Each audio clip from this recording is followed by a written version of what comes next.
Kajian Sirah Nabawiyah rahimah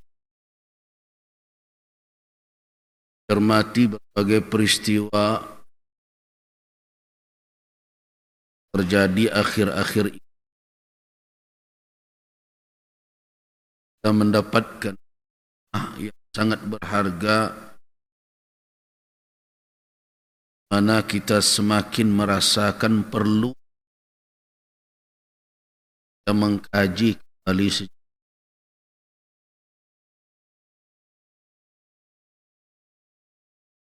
Karena pada sejarah masa lalu ada tauladanan, apalagi tentang jalanan hidup kita Nabi.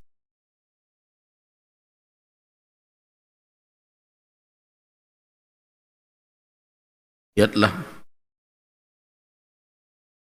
orang-orang yang tidak memahami, mungkin mereka ada membacanya, kali mereka sudah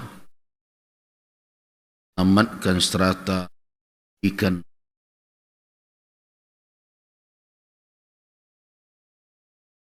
dalam bidang itu, tapi mereka tidak faham. Sejarah itu hanya bacaan, tetapi berikan pemahaman. Makanya ya dulu masuk senang mendengarkan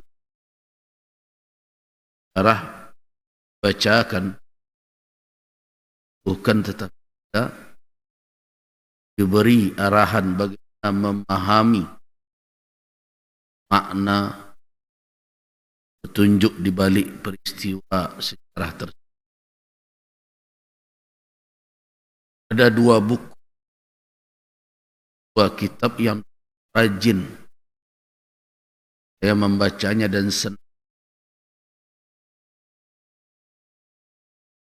Satunya pengarangnya bertemu dan saya menganggap perlu saya. Syekh Muhammad Al-Ghazali. Kedua, tidak pernah berjumpa langsung dengan beliau, sering mendengarkan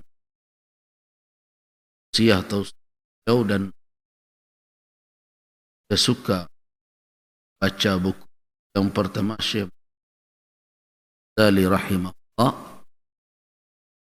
Syekh Ramadan al. Keduanya memiliki buku judulnya sama, yaitu Fiqh Sirah. Dari buku itulah kita mendapatkan bahwa sejarah itu tidak boleh hanya sekedar catatan yang tertulis.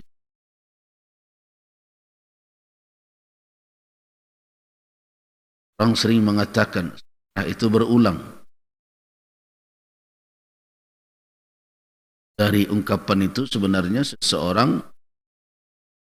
mesti belajar. Kalau catatan sejarah itu tulis dengan linangan air mata dan darah misalnya, mestinya orang yang membaca sejarah tidak mengulangi lagi tangisan dan kalau dalam sejarah itu ada peristiwa dengan tinta emas, mestinya orang yang memahami sejarah akan buat catatan semisalnya, bahkan dari itu orang yang memahami. Tapi yang terjadi dalam kehidupan ternyata, lihatlah peristiwa-peristiwa tadi. Banyak orang yang menyeret surut langkah kehidupan, baik secara pribadi maupun dalam suatu komunitas, bahkan dalam berbangsa. Perkara jilbab yang sudah bertahun-tahun aman, tidak ada masalah, kemudian dipersoalkan lagi dengan alasan yang tidak bisa kita telaah dengan akal sehat. Lagi akal kita sehat, selamat, susah kita memahami cara berfikir orang ini. Nah, yang bisa menerima cara berfikir orang itu adalah orang-orang yang akalnya cacat, otaknya berpenyakit, itu baru bisa menerima. Dia copot jilbab anak-anak yang sudah melekat puluhan tahun. Kenapa saya berani mengatakan yang dari sumber itu puluhan tahun? Ada yang mengatakan salah, tidak boleh umur 17-an. Katakan puluhan tahun. Kenapa? Karena kami dulu merumuskan peraturan daerah Kabupaten Solok itu tahun 2002. 2002 kita lahirkan Perda Kabupaten Solok tentang busana Islam. Semenjak itu, mulai dari SD sampai ke tingkat SLTA sudah berhijab. Sejak tahun 2002, sekarang 2000 berapa? 24. Ini sudah 22 tahun lamanya.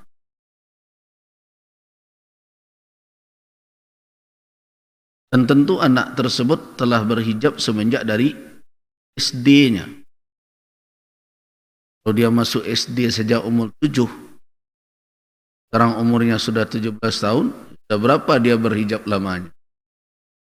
10.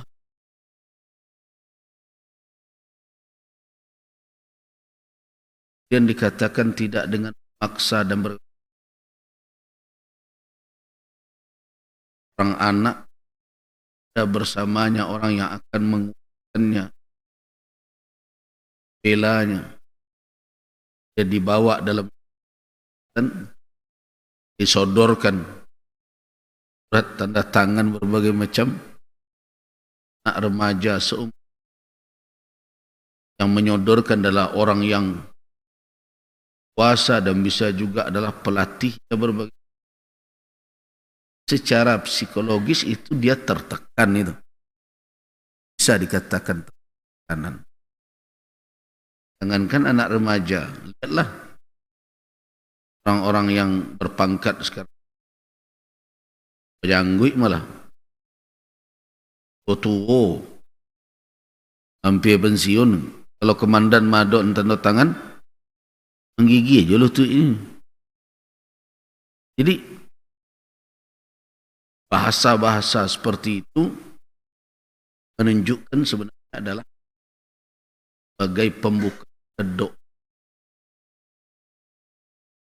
Padahal kalau dia belajar sejarah, nah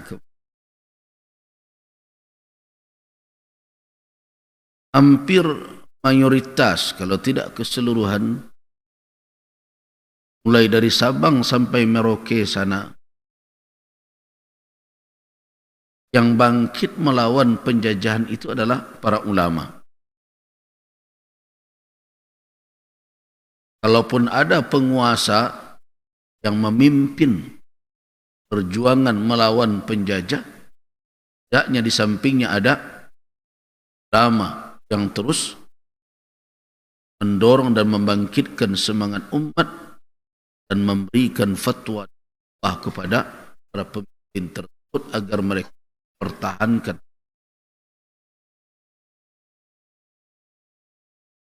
Dan siapa yang bisa memungkiri semangat perjuangan itu muncul dari apa? Dari nilai yang tertanam dalam diri bangsa ketika itu yang belum ada lagi Indonesia. Yang belum ada ketika itu.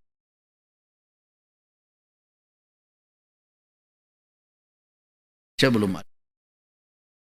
Yang ada adalah kerajaan-kerajaan di Nusantara ini yang mayoritasnya sudah dikatakan dari Sabang sampai Merauke dan Islam.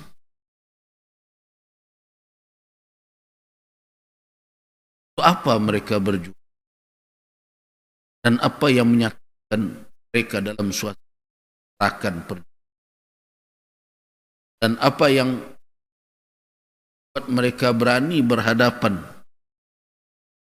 dengan jajah tersebut yang kalau kita baca sejarahnya negeri barat itu bersekongkol, caplok, kemudian membagi-bagi. Jelas adalah kalimat takbir yang menjadi semboyan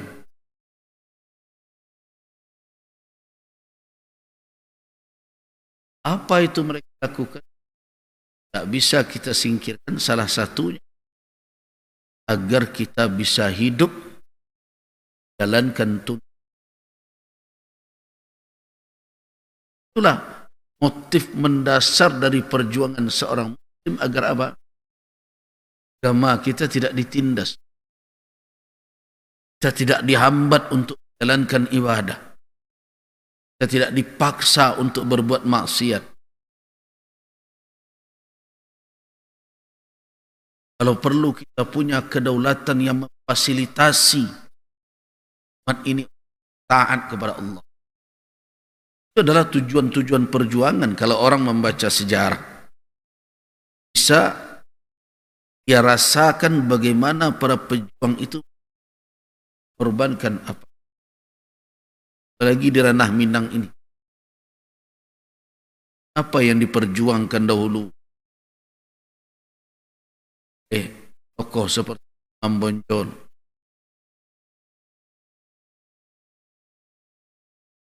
Rasuna Said, apa dulu yang diperjuangkan oleh Manggop lain-lain, dan di mana mereka berhimpun, mana benteng-benteng pertahanan mereka.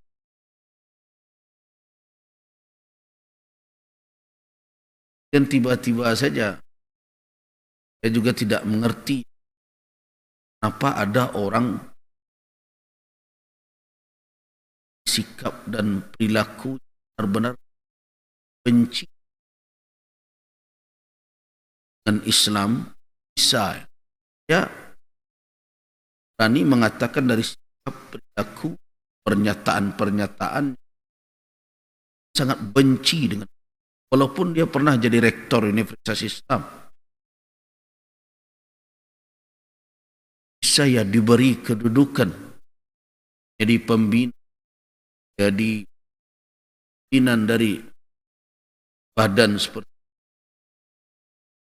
musibah dan bencana besar. Makanya kalau saya ditanya bagaimana solusinya, saya mengatakan BPIP itu harus dibubarkan. Kalau mau dibentuk badan yang hanya bertugas adalah untuk melakukan pembinaan tapi tidak memberikan penafsiran sendiri menurut selera dia. Saya Pancasila yang milik kita bersama ditintir orang. Tadi yang ngerti. Nah, kemudian dia paksakan kita menerima keputusan.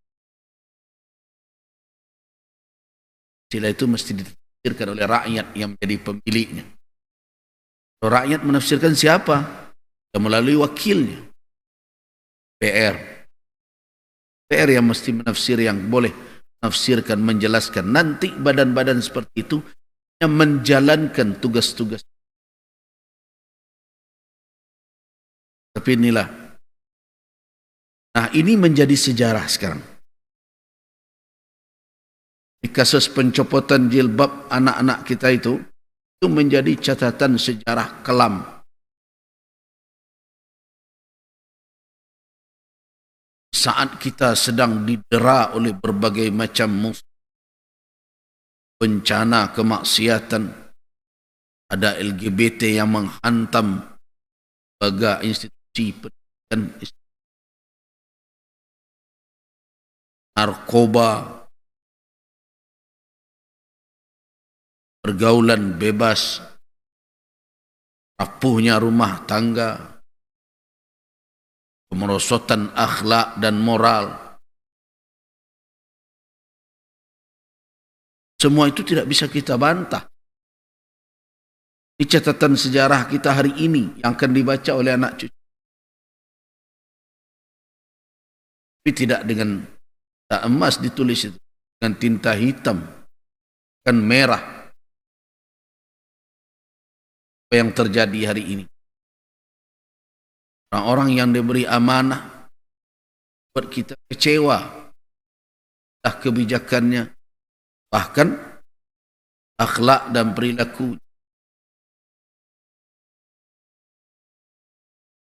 Entah saja dia berkata kotor dan seperti kasus yang ada di Bukit Tinggi. Anak muda kita harapkan sudah dipilih. Saya juga tidak kenal dia dan tidak ada berharap pula. Karena bapa dan ibu telah memilih dia sebagian.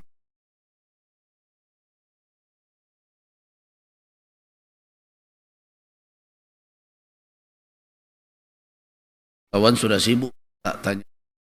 Kasus di Bukit Tinggi saya sudah amanahkan ke di kota Bukit. Tapi kalau tidak ada sikap yang jelas dalam perkara ini memalukan.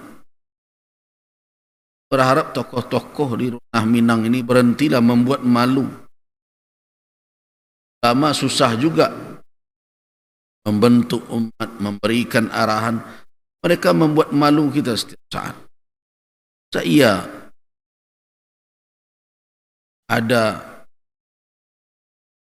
orang yang diberikan amanah semudah itu dan seringan itu harut.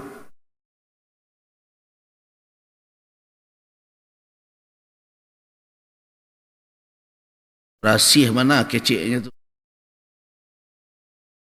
Saya begitu.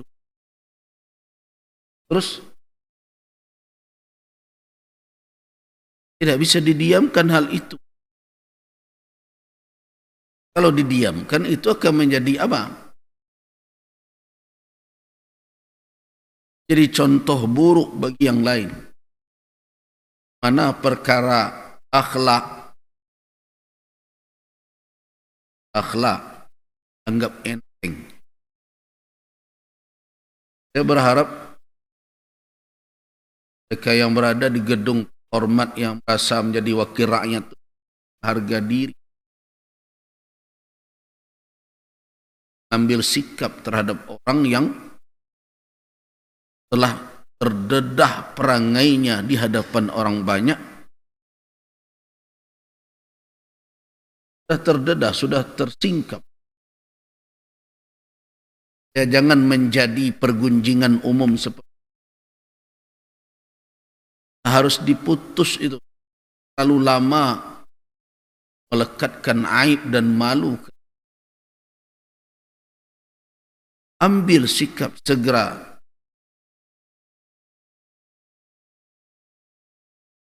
Orang pemimpin itu kan menjaga kehormatan keluarganya.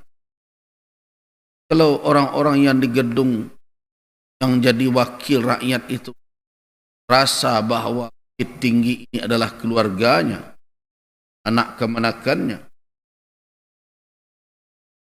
Kalau sudah tercoreng